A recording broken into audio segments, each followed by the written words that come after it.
शुभ दोपहर मित्रों। आज एक बार पुनः आपके सामने एक लंबे अंतराल के बाद आपकी ये सखा, आपकी अपनी मित्र दोबारा एक ऐसे विषय के साथ आपके सामने उपस्थित हुई है जिस विषय ने मेरे मन में, मेरे हृदय में एक प्रश्न लाकर खड़ा कर दिया। एक ऐसा प्रश्न जिसके जवाब को पाने के लिए बरबस मैं अपने साथी कलम और अपने कागज़ के पास जाकर खड़ी हो गई और उन प्रश्नों का उत्तर अपनी लेखनी, अपने विचारों और अपने भावों में तलाशने लगी।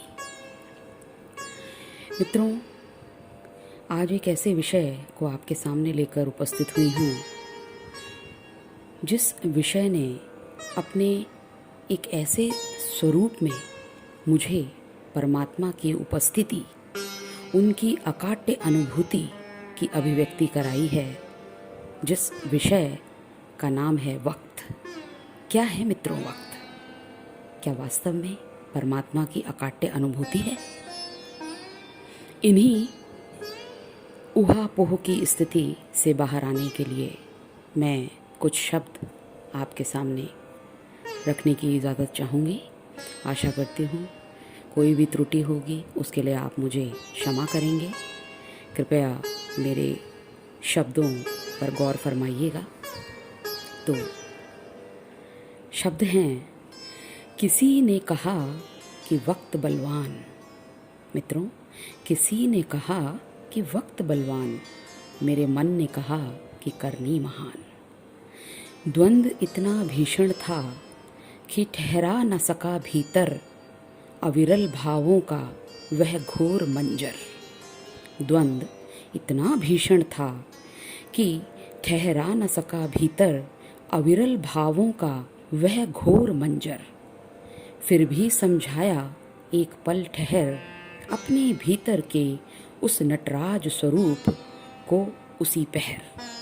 फिर भी समझाया एक पल ठहर अपने भीतर के उस नटराज स्वरूप को उसी पहर। कहा, न हो उदास ए दिल, ना हो उदास ए दिल के नन्हे से परिंदे, जल्द ही दूर होंगे स्याह के वो दरिंदे। समय ने दर्ज किया अपनी उपस्थिति का एहसास। समय ने दर्ज किया अपनी उपस्थिति का एहसास। राजा और रंक में बिना देर किए न किया अंतर और किया शोर भरा उपहास। वक्त है एक ऐसा अध्यापक मित्रों, वक्त है एक ऐसा अध्यापक जो स्वयं है नागर और ईश्वर के रूप में जो करता सदा मानव की जागर। जो करता सदा मानव की जागर। अच्छे बुरे दिनों में दिया उसने अपना परचम। अच्छे बुरे दिनों में दिया उसने अपना परचम। शायद यही मनुष्य के जीवन में मचाने आया हो क्रंदन। शायद यही मनुष्य के जीवन में मचाने आया था क्रंदन। फिर एक दिन ऐसा भी आया, फिर मित्रों एक दिन ऐसा भी आया कि दिलों में बसी खुशियों की मिठास, कि दिलों में बसी खुशियों की मिठास, लेकिन रह रह कर दूर खड़ी दिखाई दी पुनः पीड़ा और दुखों की वही खटास।